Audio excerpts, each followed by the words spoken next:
OK, on est avancé pas mal. Ce qui va être intéressant de faire maintenant, c'est de regarder comment publier une première page.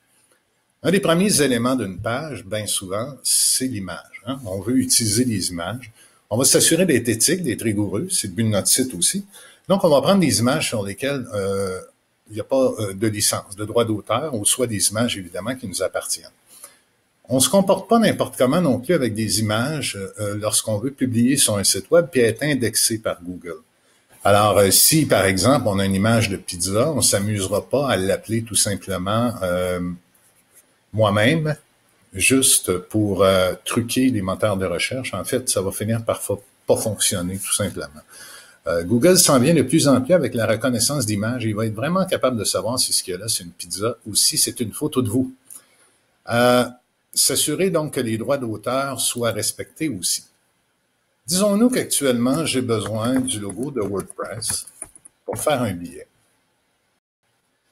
Donc, je tape le logo WordPress, je m'en vais dans Images. Maintenant, comment je fais pour savoir si j'ai le droit d'utiliser cette image-là ou pas? On va cliquer sur Outils. Et maintenant, on va aller dans la section Droits d'usage et je vais choisir Réutilisation et modification autorisée. Et là, j'ai tout un lot d'images intéressantes qui m'apparaissent. Une de celles que j'aime bien, celle-ci. Ce que je vais faire maintenant, c'est consulter. Et là, je me rends compte qu'elle a une licence Creative Commons, qu'il n'y a pas donc de conditions d'usage. Et ce que je vais faire, c'est la télécharger. Google apprécie aussi que nos images soient les plus légères possibles. Si vous voulez du bon référencement, assurez-vous que vos images sont rapides à télécharger. En fait, l'utilisateur, lui, ici, de l'autre côté, n'a pas envie que ça prenne des lunes ou encore que ça soit lourd, que votre page devienne pesante. Et évidemment, vous comprendrez que pour ceux qui paient des forfaits mobiles à usage limité, il trouve ça intéressant de consulter des pages qui sont légères, rapides à télécharger, puis surtout qui ne sont pas coûteuses au niveau de la taille des téléchargements. Moi, je vais choisir donc 1280 par 847 et je vais la télécharger, cette image-là.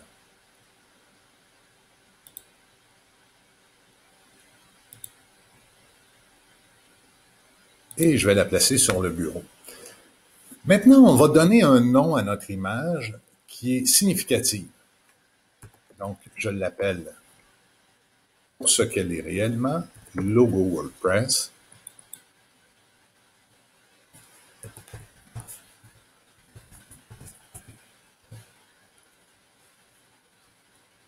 Et je l'enregistre sur le bureau.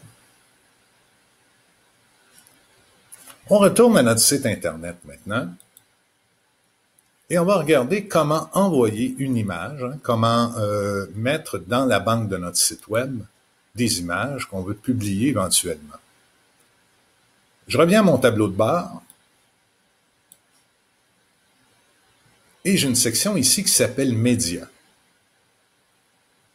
Je vais aller dans la section Ajouter. Maintenant, j'ai deux choix. Je peux fonctionner par glisser-déposer ou encore je peux cliquer sur Choisir des fichiers. Je vais vous montrer la façon la plus simple qui est un glisser-déposer. Donc, je m'en vais sur mon bureau et tout simplement, ce que je vais faire, c'est glisser comme ça et déposer ici. Mon image est en train de se télécharger. C'est pas suffisant. On a besoin, si on veut être optimal pour les moteurs de recherche, de bien renseigner nos images. Donc, ce que j'ai fait, c'est appuyer sur Modifier.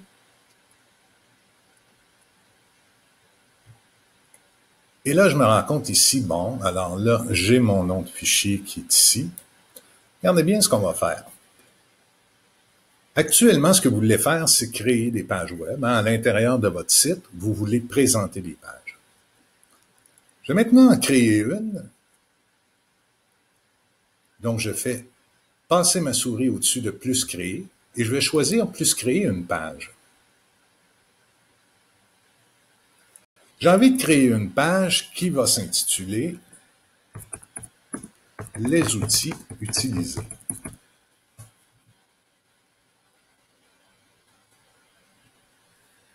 Tout ce que j'essaie de faire, et je vous l'avais dit dès le départ, c'est dans l'introduction de notre site, on veut être rigoureux. Alors, on tombe pas dans les trucs là, que vous allez lire sur les moteurs de recherche, sur le nom des pages, etc., qu'il faudrait faire ci et ça. On s'en va tout simplement straight to the point. On veut créer un site qui est rigoureux, que l'utilisateur a vraiment ce à quoi il s'attend. Et ce que vous voulez quand vous arrivez sur mon site, quand vous cliquez sur les outils utilisés, ben, que ce soit réellement le contenu qui s'y trouve. Alors, ce que j'inscris ici, cette page contient les différents outils que nous utiliserons tout au cours de notre laboratoire de création de sites Internet. Au fil du temps, j'y ajouterai des hyperliens vers les différents logiciels et sites utilisés.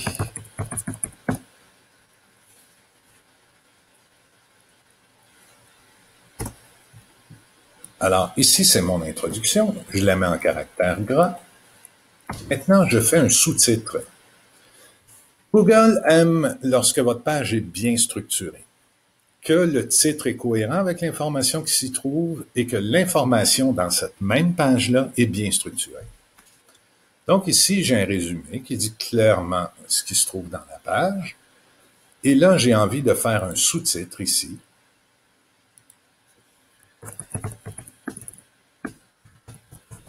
Outils de publication web.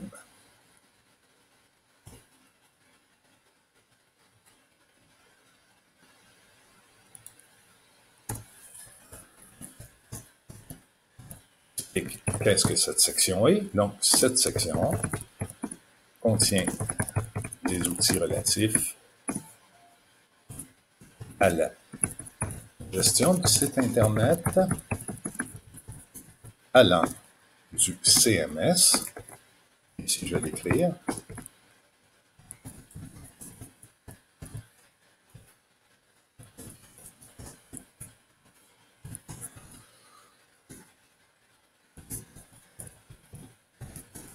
gestionnaire de contenu,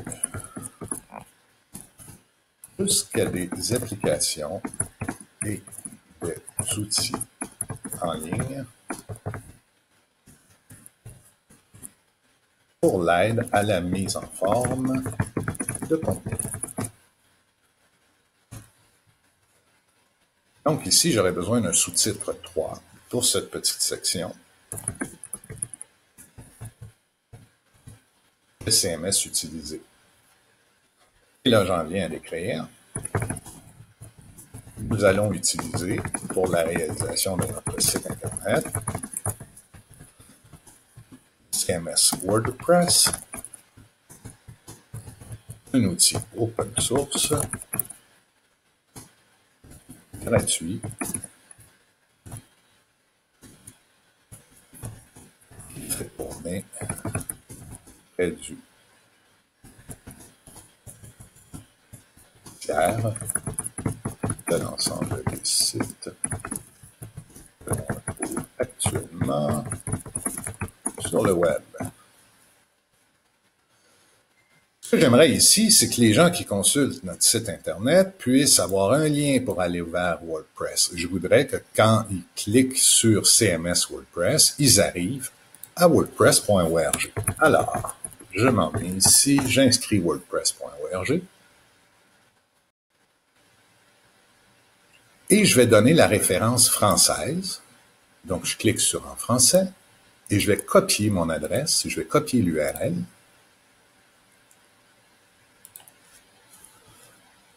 Et ici, j'ai bien renseigné WordPress en français. On se parlait de rigueur et nous le serons. Je surligne CMS WordPress en français et comme vous voyez ici, là, dans notre barre de menu, j'ai quelque chose qui ressemble à des maillons de chaîne. C'est ce que j'utilise pour créer un lien vers un autre site. Je clique dessus et je vais coller ici l'URL que j'avais dans mon presse-papier. Ici, il y a une petite roue d'engrenage, cliquons dessus, qui nous permet d'éditer les préférences de notre lien. Et ce que j'aimerais, quand les gens cliquent, c'est que ma page ne soit pas remplacée par la page qu'ils ont choisi de cliquer. Donc, en cliquant, ça va plutôt ouvrir un nouvel onglet du navigateur, leur permettant ici de rester chez moi. C'est ce qui me plaît. Donc, je vais cliquer ici sur l'option « Ouvrir le lien » dans un nouvel onglet et choisir « Mettre à jour ». Comme vous voyez ici, CMS WordPress en français est maintenant un lien, hein, c'est bien souligné. J'indique maintenant, vous pourrez trouver comment installer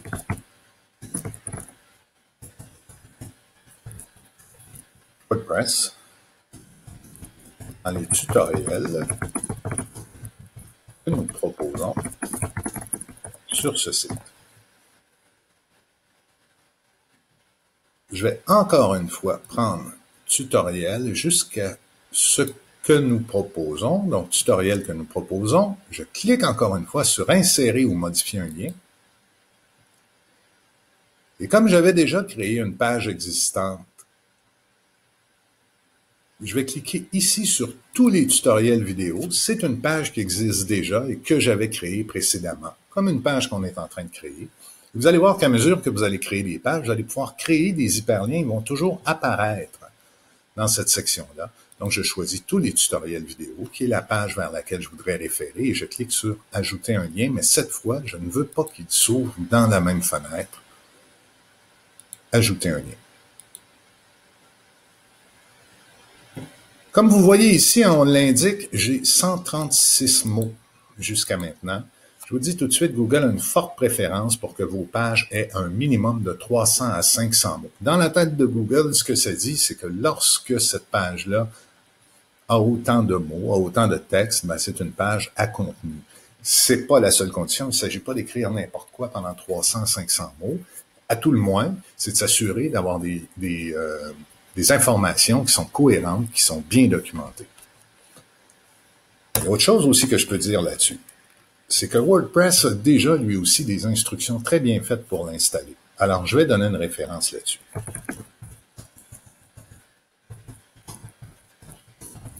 Vous pouvez aussi aller sur le site WordPress, trouver la version la plus récente, ce logiciel en français, mais aussi des instructions d'installation.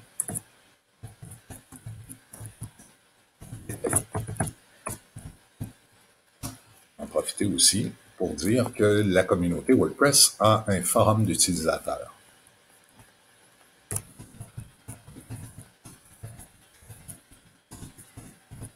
Donc, la communauté WordPress est supportée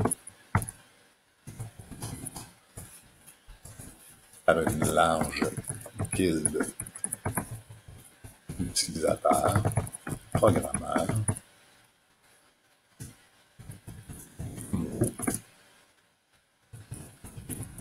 des internautes qui désirent s'entraider des solutions stables concrètement.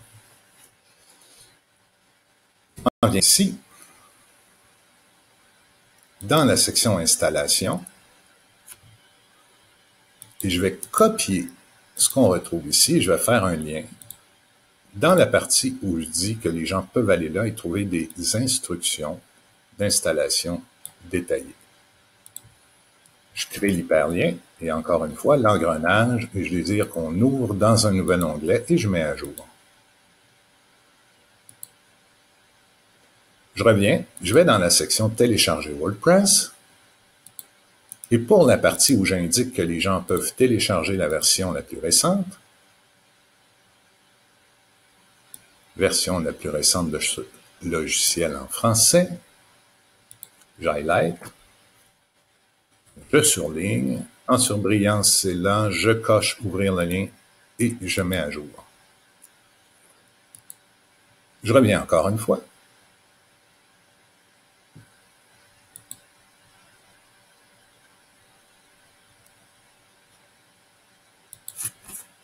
Je m'en vais maintenant dans Google et je vais aller chercher Forum WordPress.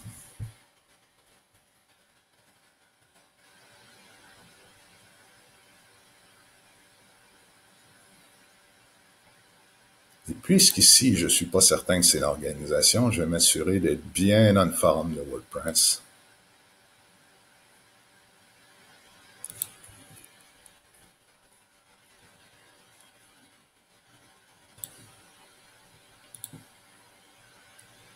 Et je vais choisir ici Communauté WordPress. Et je veux encore créer un hyperlien. Il va s'ouvrir dans un nouvel onglet.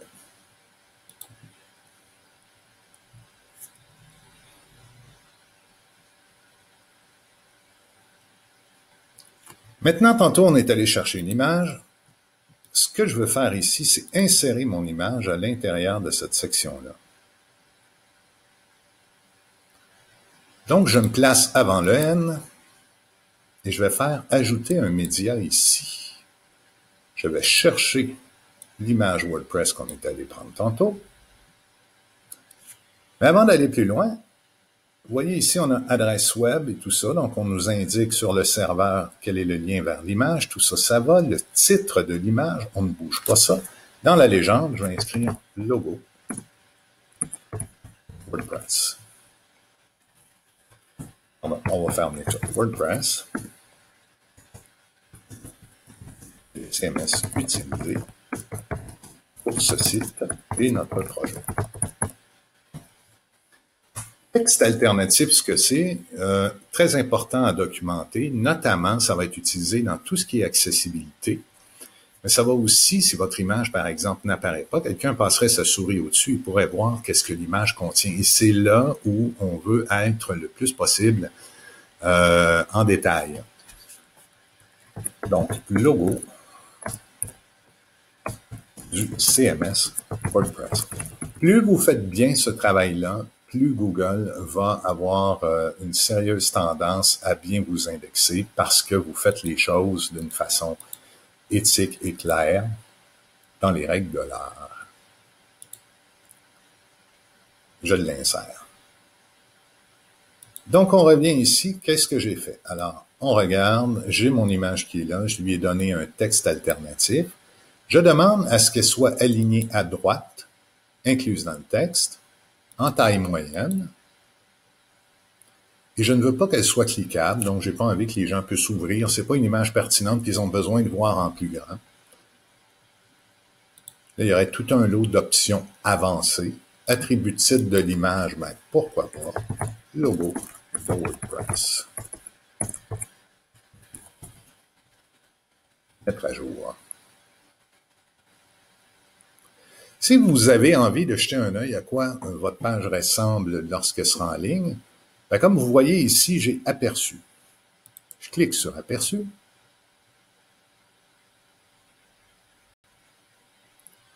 Et là, j'ai une idée à quoi va ressembler ma page lorsque je vais la publier. Étant donné qu'actuellement, je peux me satisfaire de ce que je vois là, je vais me contenter de faire publier.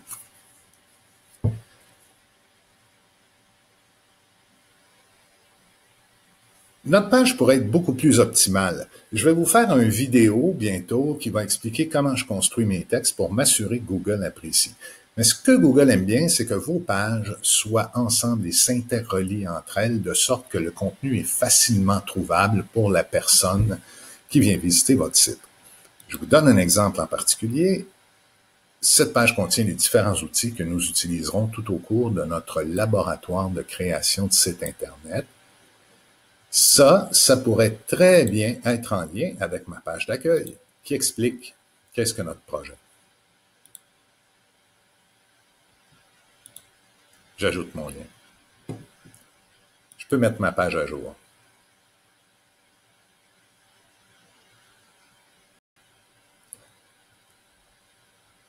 Si je reviens à ma page d'accueil, maintenant, ce qui est particulier, c'est que j'ai beau regarder, je ne vois pas comment accéder à ma page. Spécialement si vous venez de commencer avec nous, votre menu en haut n'est même pas créé. Alors, pour créer un menu, il faut donner accès à vos pages, il faut que le visiteur vienne et puisse y arriver. On va passer notre souris au-dessus du nom du site et on va aller dans la section Menu.